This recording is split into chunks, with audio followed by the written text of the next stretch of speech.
the enemy. And so the way that they fit together is that, when we're on the painful side of the eight worldly winds, we can sometimes blame someone else, for those feelings, and they then become the enemy. But in fact, it's the feelings are generated inside of ourselves, but it's a way to externalize the loss. It's like you made me lose that thing. Yeah. That's good. Yeah, because we always tend to pointing someone else rather than, try to check within yourself and internalizing. So of course there are external hindrances are available. I mean, external hindrances, external obstacles are kind of existence. So how to deal with this? Yes, exactly. So yeah, here, when he says, I was just searching about what is the, the mundane concern with the related connected with the 11 verses of the from the Shantideva text, and it says like how these concern affect people. Okay, how these concern affect us. Effect means if it could be like in a good way or could be like a weakness way. If for some people, if someone blame you, for certain people, if they blame you or if they actually try to find the weakness of yourself and then pointing out that, they appreciate them because they wanted to improve them. So it's not really, they do not really take as a kind of a criticism. Instead, they take as a kind of a, kind of advice, because, we often do not really able to realize our own weaknesses. Instead, we are thinking that everything is okay with me. I'm healthy, wealthy, I have everything. Why I just bow down others? Why I should practice patience? Why I should be real more, why I don't, I can't be like I can't be like more aggressive, or why I can't be more like a, resistance to those, who are, blaming you or criticizing you or letting you down, or, this.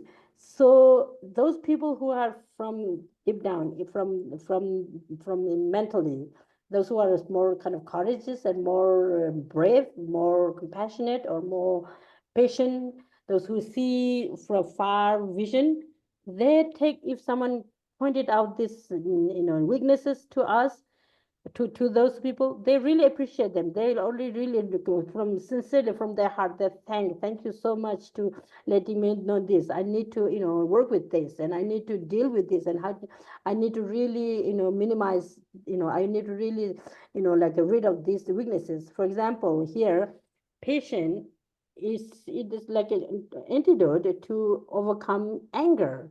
So anger have different layers are there, and when you get very, very angry, sometimes, when you get really, really strong anger, our mind is almost like inflicted with this anger, person, and the anger is become almost like one. And because of that, all sort of thing could happen. You could have a quarrel, you could have a, clash, you could even some beat up people, you could have even, like a family become completely kind of, like disharmonious or not really getting along well because of anger. But then seeing about, the quality of the practice patient. Okay, just discuss if there's something disagreements going on in between in people, family, or neighboring, or others. Something that can be discussed and then sorted out. Why not, right? Instead of, flashing out, instead of, instead of like a showing big kind of what do you call it, like a, when we get angry, we never smile, right? Probably not. So when you are really kind of completely, when you get really, like upset, it's also, we often not really smile. So these are really in the Guide to the Bodhisattva Way of Life. In the each and every verse is actually just point it out directly to your own heart. If when you read carefully and then try to understand what is usually talking, maybe when the motivation to listen this teaching, and then like give some like a contemplation on this meaning, this really helped how to deal this difficult time. The difficult time could come, and suffering, I mean, suffering is, when you take the suffering, it's kind of like a, what do you mean by suffering? Because I'm happy, I'm healthy, I have everything, but these are really temporary. It doesn't last that long. This is why there's a pleasant pain when there's the everly concerned things. Pleasant pain. And many people may think that pleasant, yes, I need some pleasant, but I don't want to be in pain. Definitely. Nobody wants pain, right? But then certain pain, certain suffering, certain kind of disagreement, it helpful how to deal with it, but we don't have to create this kind of difficulty intentionally. Intentionally, no. If someone intentionally create this kind of an unhealthy thing, then we are kind of foolish in a way. But like we do we suffer or not? Are we experiencing unpleasant things or not? Are we, challenging with pain or not? Okay, here, pain mean not really like a physical pain when you have to go to the doctor to get an examine and get medicine. These are also, pain, but these are more like a, it's part of our life. But here you talk about when you said pain, gain, lose, with worldly dharma means, those who are thinking, like a more kind of a broader thinking, who are seeking more, like a life, seeing more that life should have more meaning rather than just food, clothes, car, house. We are working so hard to for like earning money, or working, or putting ourselves in various kind of a very very busy life. And why we're so busy, I mean, whether you like or not, everybody have same stomach, same body. We need just clothes, enough food, just enough shelter. But more than this, when you get this kind of what do you call it, anger, hatred, jealous, competitive mind, this all increase or become stronger because of our the this our the contentment, the discontentment, the greedy minding, greediness. When the greediness increase, these things happen, and then everything, all this infliction like anger, attachment, all this come up.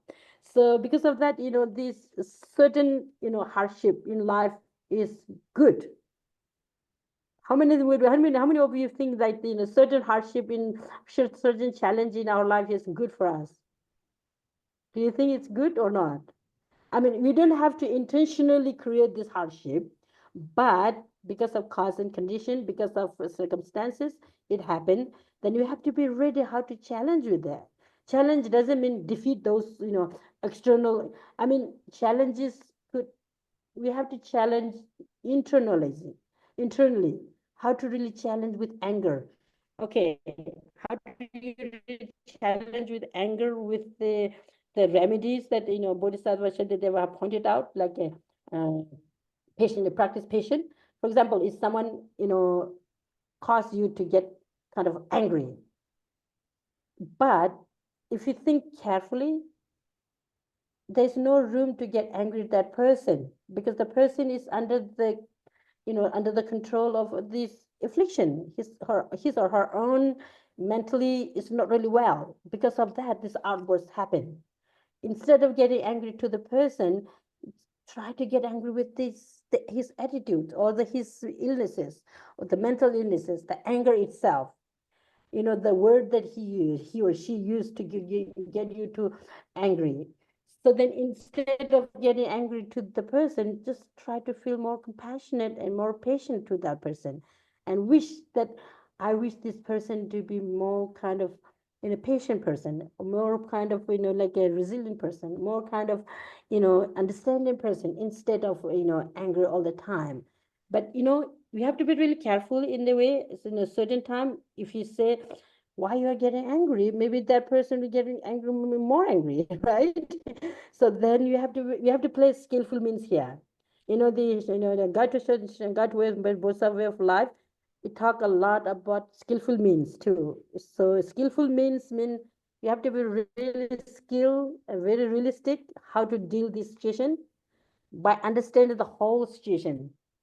Okay, by understanding the whole situation, mean of course it will take time to do to know the whole situation. You can, but take time doesn't mean that you have to like do research about this, and just look closely why this person cause you little, kind of uneasiness feeling. Probably this is, something meant to be happen. I need to just deal with it. And instead of showing, clashing back, I'll try to smile her. But the thing is, yeah, His Holiness the Dalai Lama often share some story. These stories are really good, actually. His Holiness actually share some his own experience, and during early time, like in the 70s, 80s, he start traveling around the world, right? So I'm sure everybody, most of you have heard about His Holiness the Dalai Lama, right? His Holiness the Dalai Lama, have you heard? Everybody heard, right? So how many of you are reading and following his teaching? Can you raise your hand? How many of you are following His Holiness the Dalai Lama's teaching? And how many of you have met him in person? No? Okay. Doesn't matter whether you have met him in person or not. It's really, it's good, it's really helpful to read books that written by His Holiness and follow his talk, public talk that he have given in different places, could be in America, in Europe, in India, and just to try to learn his wisdom, how to deal with this problem. When you have to deal with anger, when you have to deal with jealousy, when you have to deal with competitiveness, when you have to deal with this. And I was trying to share this some of the story or the experience that His Holiness share often. He said, I think, I don't know where, probably somewhere in the West, and he traveled early time, I think in 80s, and then I think he met somebody, and maybe like a stranger, not stranger, but someone who have haven't seen, and he somehow smiled at that person, smiled at that person. Then that person was like kind of standing. Why he's smiling to me? And you know, there are. I guess it has some culture thing to do as well. I guess maybe there's some culture aspect is there too. So I'm the person that can always smile because I feel like smile bring us good kind of sense of humor. It keeps you in a happy mood most of the time, and it actually allow you to just freely connect to other people, right? But then of course you have to be seriousness in a certain point, I guess. So why His Holiness share some of things were like that, and when he smiled at that person, he or she, I can't remember, and acting like really strange. And then he thought, oh, he didn't, she or he wasn't really kind of expecting to, get kind of interaction with human to human. Because we are all human beings, right? Human beings live on this earth together. We should be, we should just communicate with the, like a normal way rather than too much kind of professional, too much kind of, like a what you call organized. What do you mean by organized? What do you mean by professional? Just be realistic. And His Holiness always just, you know, and I had a many time, many occasion to meet him in person and have audience and teachings. Of course, he's been in Dharamsala many times, but And when we really try to listen to him and watching him, how he work, how he speak, how he deal with people, rich or poor, or educationers or not education, illiterate. He traveled from, for example, I'm from Ladakh, Zanskar. These stories actually you could very much relate it with our own life. We can have, since we are all human beings, we can relate all this most of the time. And one time, I think the first time that His Holiness the Dalai Lama visit Zanskar, Ladakh, where I'm from, I was like a 4 or 5. I remember quite clearly. And he just interact with people, all young, poor, rich, everybody's just equally. But we can, of course, we are like me, like, or and some of us will not really, we can't really compare with him, but we can learn a lot from him, using him as an example, as a model. I know the model. It's like like using him as a model means like, if using him as a model means we just need to learn his life and legacy, and the legacies, most important thing that his legacy is the teachings. And when he teach about the guide on Bodhisattva Way of Life, it's a very popular text, and he give almost he gives this teaching many time, and many of this teaching are available online on YouTube, dalailama.com, or YouTube, if you just Google in YouTube. And then the teaching on Bodhisattva Way of Life, Guide to Bodhisattva Way of Life by the Dalai Lama. Many of the teaching have available English translation. So when you have time, probably try to Google them and read. I mean, listen. Listening, reading, and then contemplating. These are really helpful. Okay. So okay, well, I was reading the text itself. The 11 verses, and I would like to request you to just try to read through this verse, the 11 verse 11, and then see the connection, if there's any connection between the eight really concern or not. I'll write in the chat the eight mundane concern. Okay, 1 minute. Okay, the 11 verse 11. Just check the homework. This is homework. Okay, check if there's any connection with the worldly concern or not.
Okay.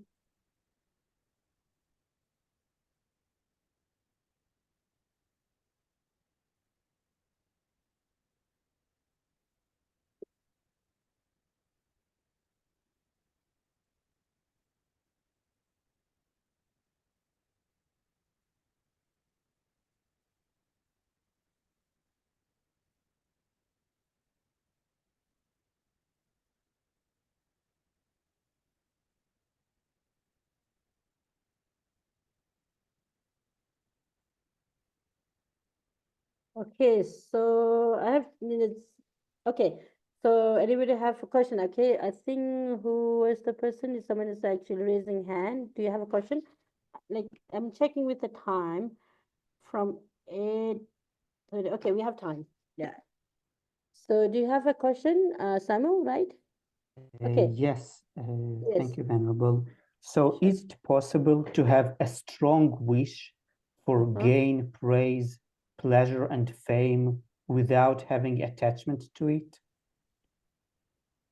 It is possible to have gain. What was that? Yeah, Strong gain. wish, strong wish Uh-huh. to gain, praise, pleasure, and fame Uh-huh. without having attachment to these. It is possible or not? Okay, it's a good, really good question. Thank you. Yeah, it is really, really good question. A strong wish, right? So what do you mean by strong wish here?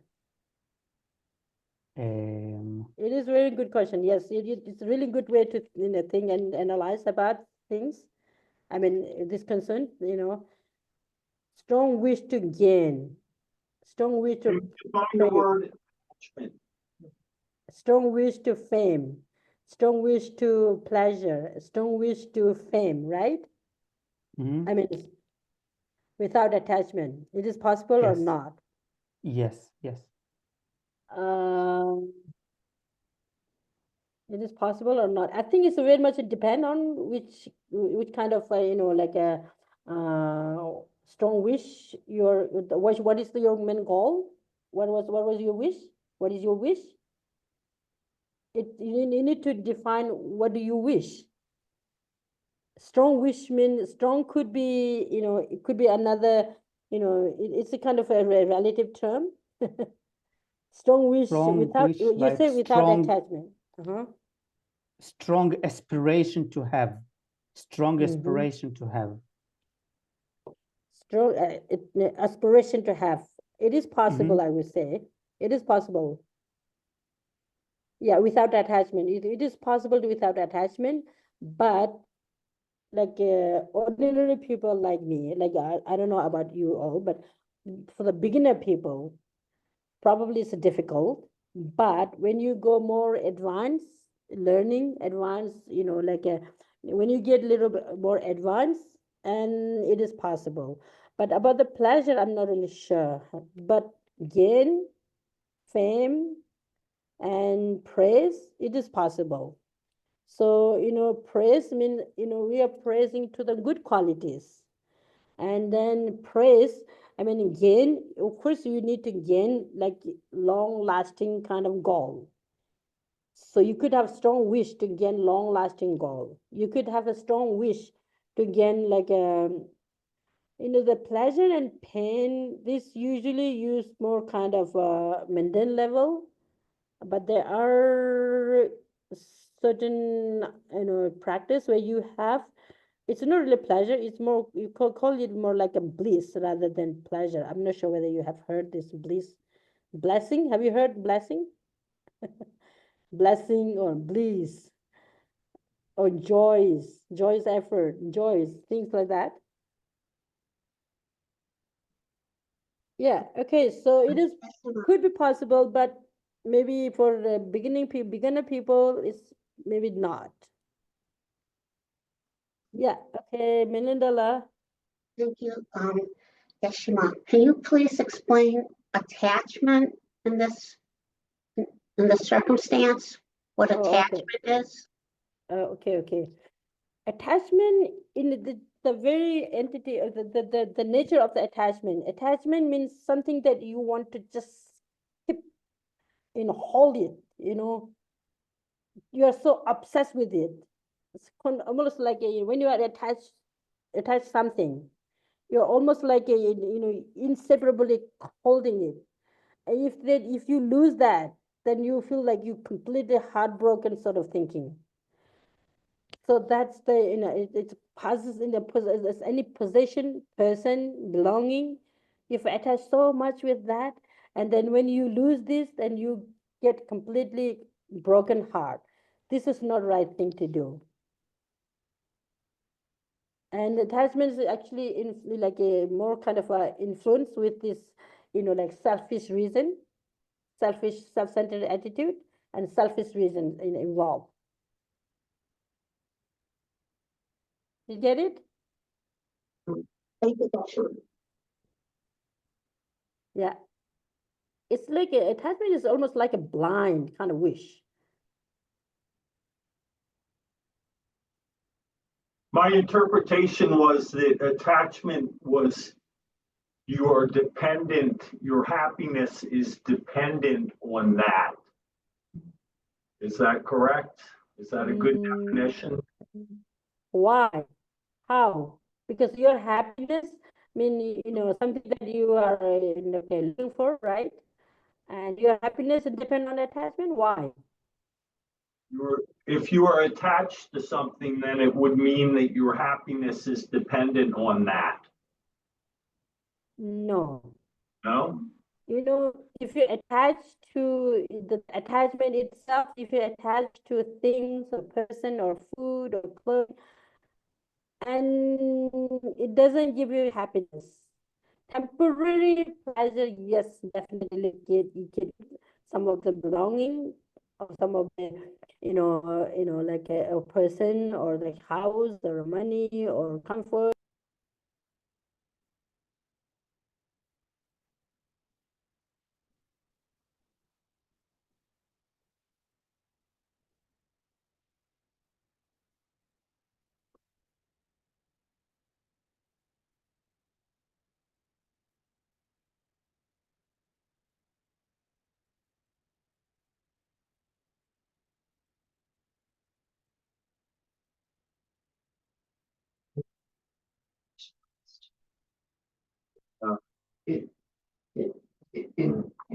If you say a false belief that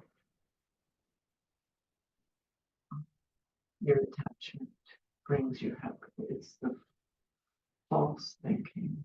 It's temporary, Right.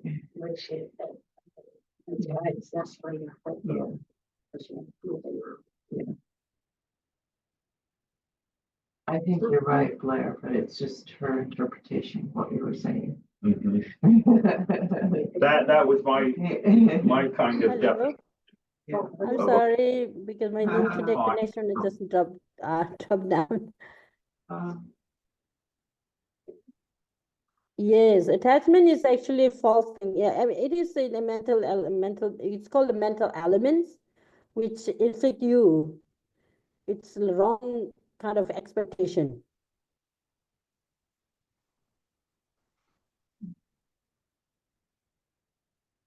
Hello? Yeah. Can you hear that? Yes. Okay.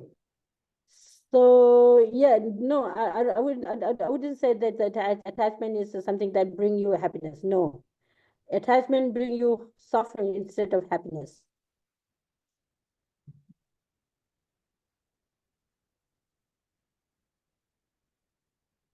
Will you agree with that? Um, Can you put your camera on, Geshema, please? Actually, I've put the camera on. 'Cause Can you see me or not? we do not see you. Interesting. I can hear you and I can see myself, but I can't see you. That's what happened. Because my internet connection is just dropped down a little bit and then it came back again. But I Uh-oh.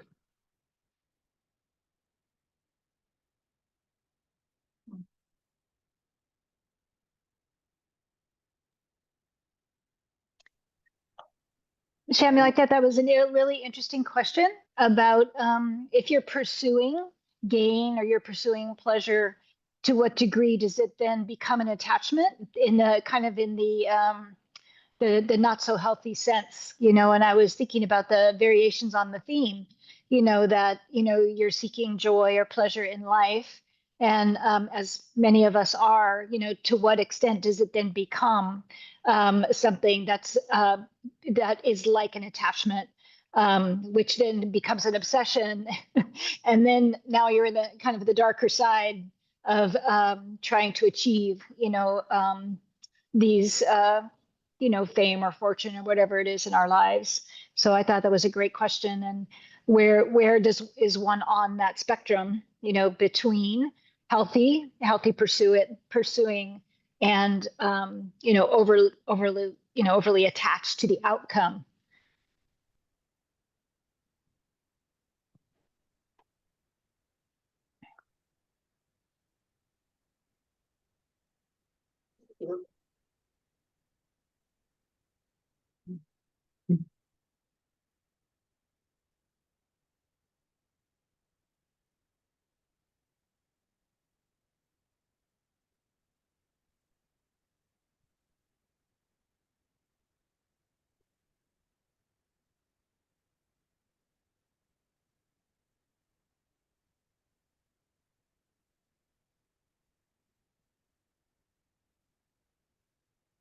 While we're waiting for Geshema's hopefully to get back online, I really appreciated what the last person said. Does anyone else want to share their thoughts about attachment and the 8 worldly concerns, or another point they'd like to share?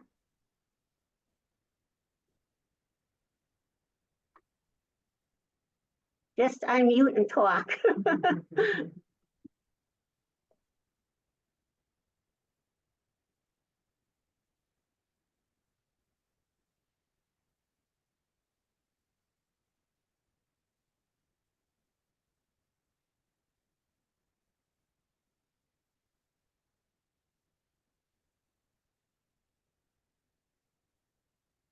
So I have another question on the 8 worldly concerns, which is,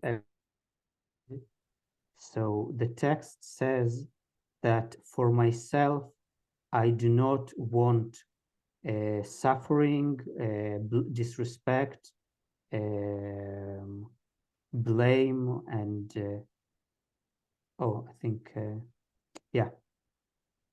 for myself, I do not want suffering, disrespect, harsh words, and nothing unpleasant.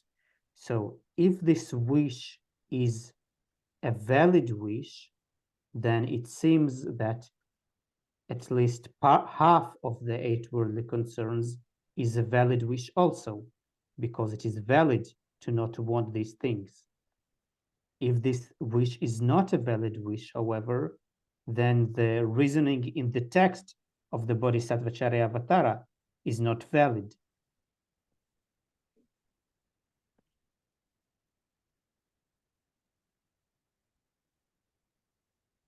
I'm not sure it was clear. Can you repeat that, please? Yes, the text says that for myself, I want no suffering, disrespect, harsh words, and nothing unpleasant. So is this wish a valid wish, a reasonable wish? If this wish is reasonable, then the 8 worldly concerns, the 8 worldly concerns also consist of not wanting suffering, not wanting disrespect, not wanting harsh words, and not wanting displeasure. So then at least half of the 8 worldly concerns is valid, because it wants no loss, no blame, no pain, and no insignificance.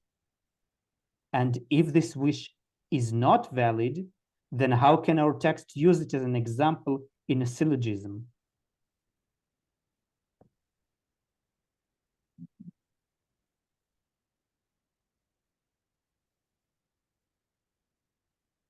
I think that if you're using the term is valid in the sense that it's valid to avoid suffering, then I agree that that's true. Everyone wants to avoid suffering, whether it be worldly or otherwise, and that's a legitimate pursuit and the spiritual pursuit, in fact. Yeah, yes, I would agree too. I'll just chime in until Geshema returns, but I think the point she was trying to make, it seemed like, by bridging this together with these 8 mundane concerns or 8 worldly concerns, is just that, like, this verse, there's no syllogism or logical proof being given here. There's no, he's not structuring some kind of like reasoning. It's just literally just pointing out this is how our minds work. So that's why Geshema, I think she was trying to say like, this is related to the 8 worldly concerns in the sense that it's always connected to this, in-group, out-group bias, for myself and my friends, no suffering, no disrespect, right? No blame, no pain, no criticism, no loss. But for my enemies, that's fine. That it's just pointing out the sense of bias that's in us, and that's related to the 8 worldly concerns in the same way that we have that kind of bias where for me and my friends, I want the pleasure, I want the gain, I don't want the pain, I don't want the loss, etc. But for enemies, no, I want them to have the pain, the loss, the blame, the poor reputation. So I don't think, yeah, so I think it is, for sure it's valid, yeah, to not want suffering. The thing that's not valid is to want the opposite for your enemies.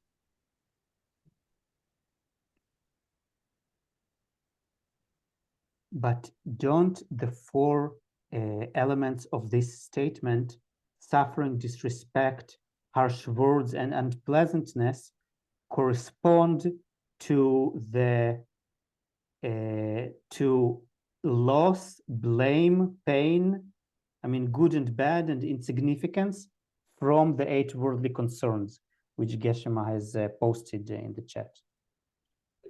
Right, maybe not.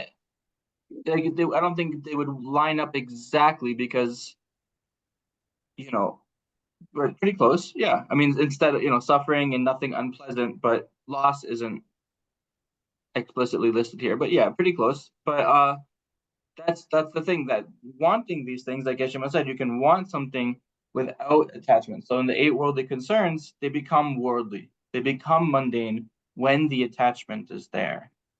When the attachment is there. Now, of course, it is pretty uncommon for someone to want fame, right? Or to want praise or gain without attachment. You'd have to have a very, very well-disciplined mind and a very specific like underlying goal for why you would want that gain. For instance, like you want to build a university to benefit others, or build roads, or do something that's going to benefit a hospital, something that will benefit others, or a monastery or something, or give money to the poor, right? So like that's a reasonable way that you could want gain without attachment, if there's an underlying motivation so that you give it away immediately and not use it for yourself, right?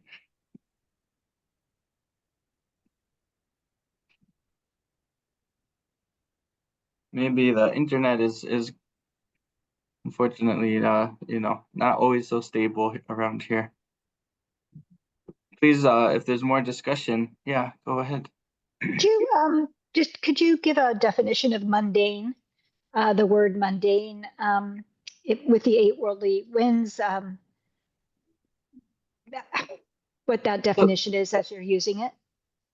So the word in Tibetan that which is the language I'm familiar with in the Buddhist studies, it is literally just the word for world, or worldly, like of the world.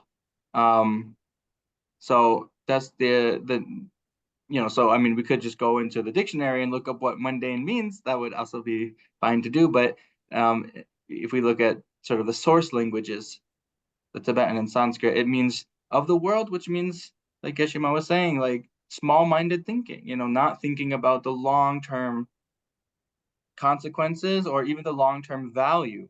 I want the gain, I want the the raise, I want the money so that I have it now for me and my family now, or maybe in the next few years, but not thinking really beyond to the whole of humanity, not thinking into future lives, right? Or thinking of the whole picture of if you have an understanding or a belief in what samsara is about, not really thinking of the whole nature of cyclic existence, but thinking more limited to this one lifetime.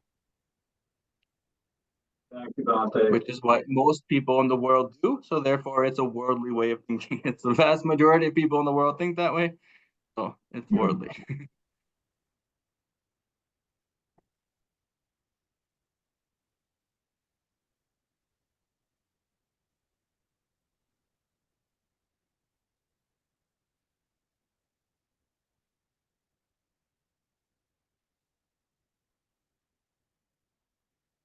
I think that nowadays, often to have a stable source of financial income, one needs to have a certain level of good reputation and pray, at least that. So nowadays in the professional world, it becomes a survival necessity and not necessarily and not mainly an object of attachment, I would say.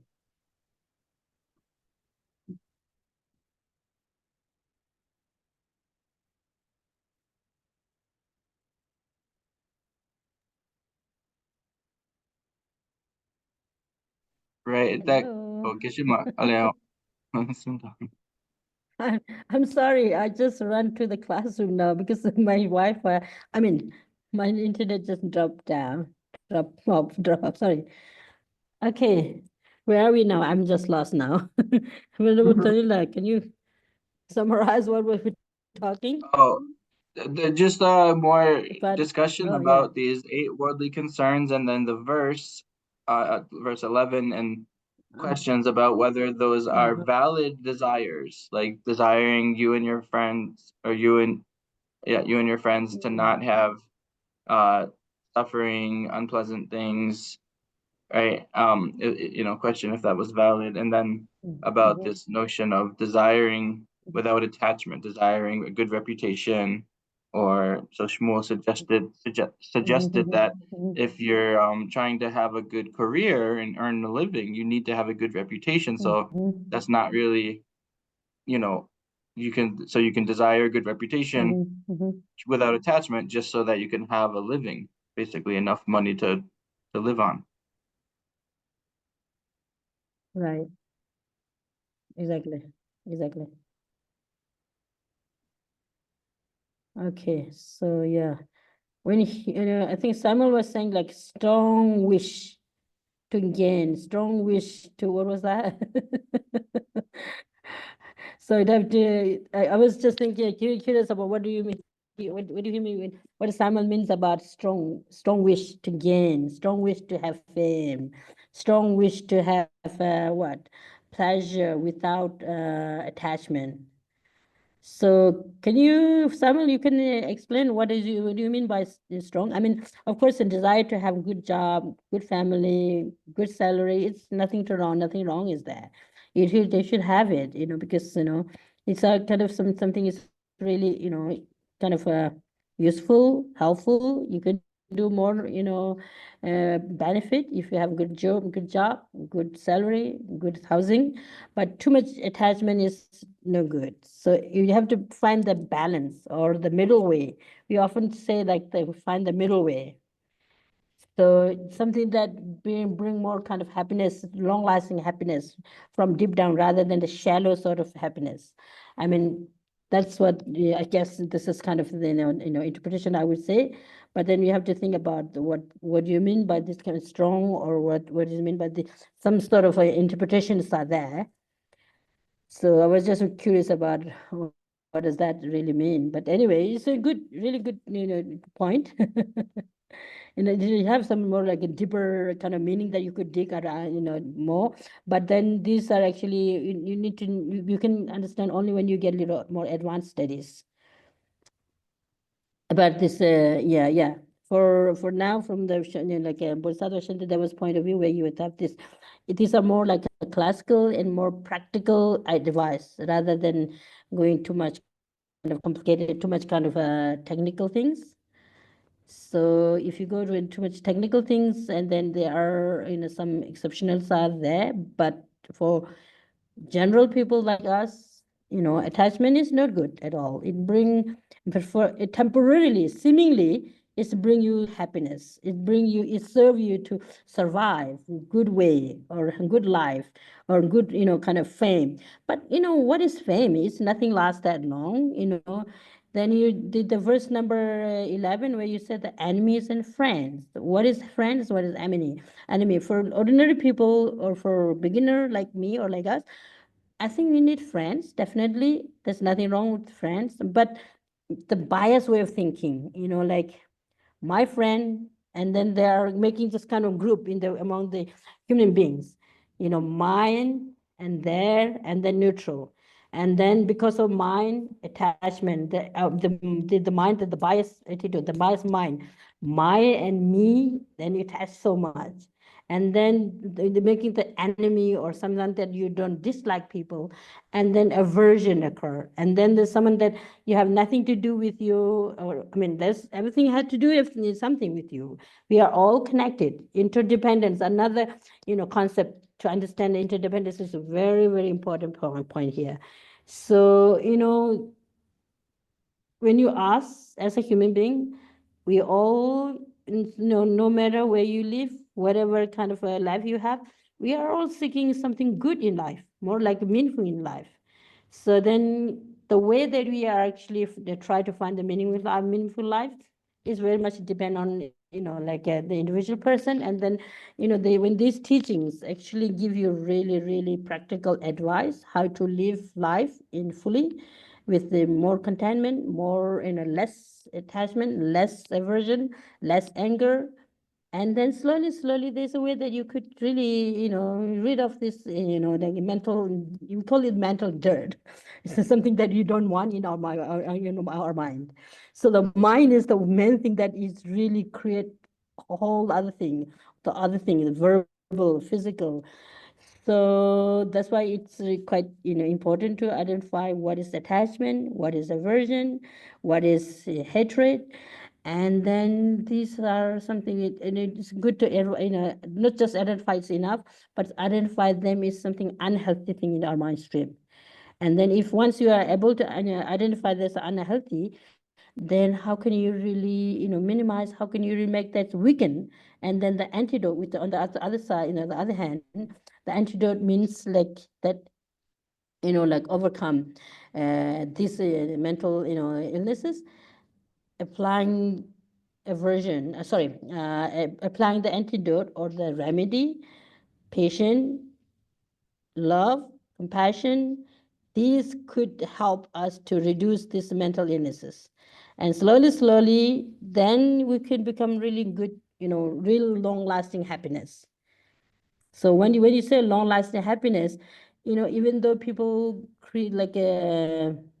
criticize you, lug you down, make you kind of fun, but if our mind is quite strong enough, it doesn't much matter. It doesn't hurt, because if people like starting to criticize you or looking you down, it's their problem. It's not my problem. I'm actually, from my deep down, I'm actually kind of a courageous person, and I don't hurt other people. I don't hate other people, because when you see this, the values of these qualities, then it give you like an extra kind of strength to the mind to keep move forward, to to cultivate furthermore of these mental qualities. If you have the good qualities of the mind, then the physical and the verbal qualities naturally somehow kind of improve. So yeah. Anything else? I think just the 11, verse 11, number 11 is good. It represents the lucky thing. But here where the verses actually say the again, I mean, me and my friend, and then, like, what was that, the verse? Can you share the verse once again? That would be good. And I thought it has a kind of connection with the Mundane concern. It's quite a kind of famous things in, I don't think it's a kind of particular Buddhism thing, but it's really useful to understand these things. Whether praise or not praise, criticize or not criticize, it doesn't really much matter actually. As long as your mind is strong enough, it doesn't really much matter. You could always find a way to maintain yourself in calm and peace and more compassionate, rather than rather than like responding with clash thinking. Yeah, for my friends, sorry, for myself, for my friends, I want no suffering. Here, what is it mean by no suffering? Yes, the suffering, suffering has three different types, right? Probably if not, suffering and suffering change, and then pervasive conditional suffering. The pervasive conditional suffering we need to recognize and we need to rid of. But some of this suffering means that some of the challenges in our life, sometimes it's helpful actually, really helpful to how to challenge with that, how to really rid of this. When it says suffering itself, you cannot really rid of, you cannot really like burn like a fire would, but you can look the causes, what are the causes of the suffering, and is there a way that you could find out the causes of the suffering, and then is there a way that you can remove the suffering, these causes. And then that's why this is some of certain sufferings are helpful to understand the nature of life, the nature of our life, right? And I want no suffering, no disrespect. I mean, from our own individual side, respect for everyone equally. But if you find some people who are like disrespect to certain people, and maybe not really our task is not, our job is not really respond and tell them to respect, but if there is a way you could help those people, if you respect other, it will increase your own quality instead of decline your qualities. So you see this, respecting others is good, and not only just your friend, not only your family, not only you, we are all equal, right? Whether you, we are really equal. And thinking about the equanimity, creating the equanimity about, among human beings. No harsh words, harsh word, actually, if you use harsh word, it actually hurt other people feeling, no? And the same thing, if some other people, use harsh word to you, and it feel some kind of, like a disappointment could come up, and unpleasant thinking could come up in our mind when other people, like doing this, and because of that, we ourselves feeling this kind of illnesses, for example, harsh word, hurt, feeling of hurt, with unpleasant, with the what was that, disrespect, feeling kind of feeling of kind of disappointment. If it is happening to us, it is the same thing that happening to others too. Using yourself as an example, then this not really, react this thing for others. So it's a really good, advice for us to how to really live with respect for equally. It is a lot of work, definitely, but it's really much very possible that we are all human beings who really is striving to good life, nice, happy life, and like more harmonious life. But then each individual have to work out. Otherwise, it won't come naturally. It won't come like without cause. So all not all phenomena, but all we call like all composite composite things are impermanent. It all come cause and condition. So then we have to create the cause and condition to create like a harmonious family, or more kind of friendly atmosphere of our home or our neighboring. Okay, so yeah, and then here of course, most of the texts it use the enemies, but if you look really closely, there's no enemy. Everyone is your friends instead of enemies. I mean, today maybe you seem like a little difficult person to deal with it, but then tomorrow it change. We could see these things in our life, right? So you could really see this in our life. So you don't have to use kind of abstract sort of logic and reason and thinking. It's really, really that they could see these things happening. So then, you know, so what is enemy? What does it mean by enemies? Enemy means someone who, hurt you, someone who harm you, right? But there's nothing outside. Our own, anger, attachment, aversion, these are our main enemies. We need to recognize these are the real enemies. External obstacle, if you have the true kind of weapons to fight with these enemies, the understanding, wisdom, and patience, kindness, love, we can destroy this enemy we can really destroy our own enemies.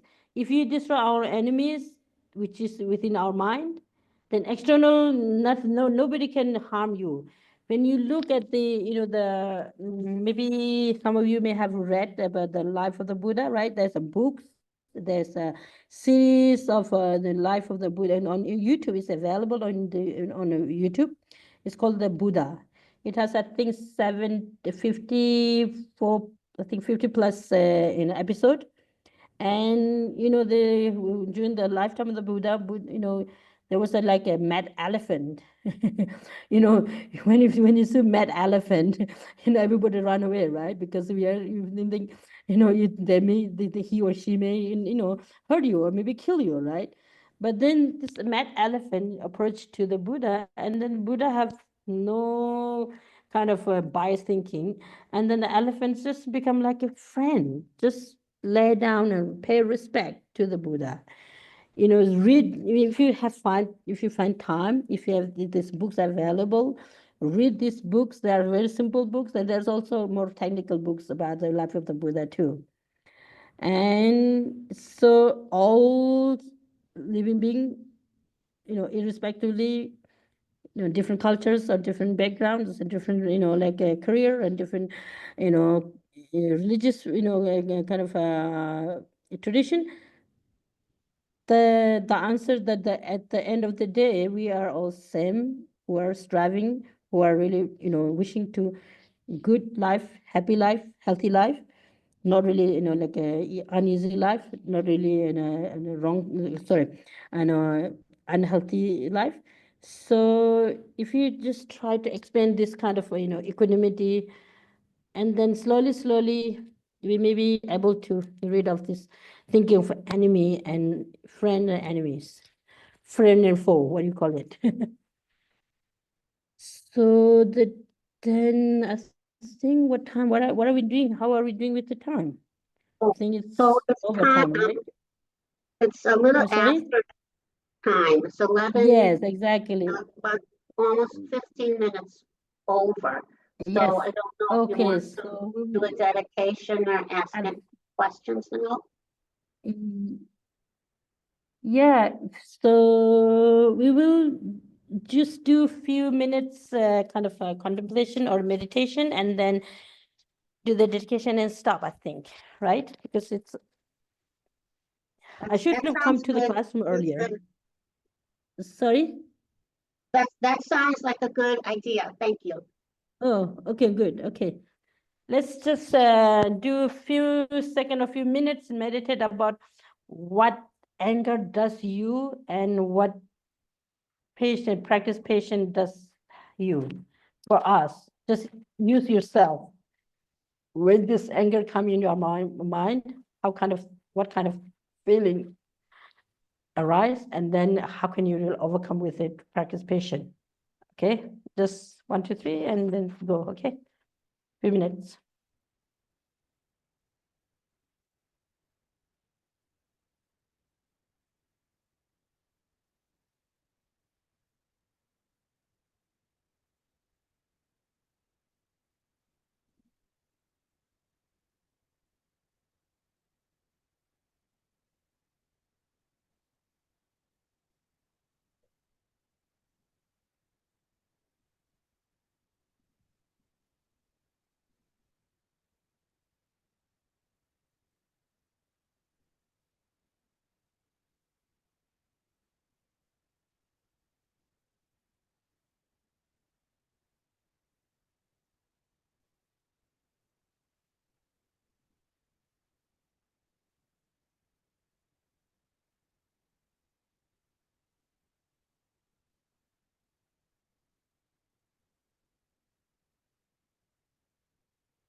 Okay, so yeah. Let's do the dedication, a few verses. I will recite in Tibetan language, okay? Sanjo semjo rinpoche magye banam ke kyurichi kewa nyamba meba yang kone kondo pelwa risho yang tawa rinpoche magye banam ke kyurichi kewa nyamba meba yang kone kondo pelwa risho kanji rawe korwe jingamde penda dewa mari jungwe ne chere Tenzin Tenzin gyatso ye jabe site bardo dengyurchi pama simjen tamje dedan dengyurchi ngindo tamje dadu tungwa chanchu senpa kana suju pa deda kungi melam dujuchi. Okay, thank you so much for coming and have a good day and so continue to enjoy your time, life. Be happy all the time. And then, whenever you have time, try to read, some verses from Guide to the Bodhisattva Way of Life. You could read from the, beginning and then give some thought on it and then try to make some experiment in our own life, in our daily life, with the daily kind of activities or chores or anything that you have to deal with, and try, to relate with our own action, how if there's any kind of connection to make this teaching and our own action or not. Thank you.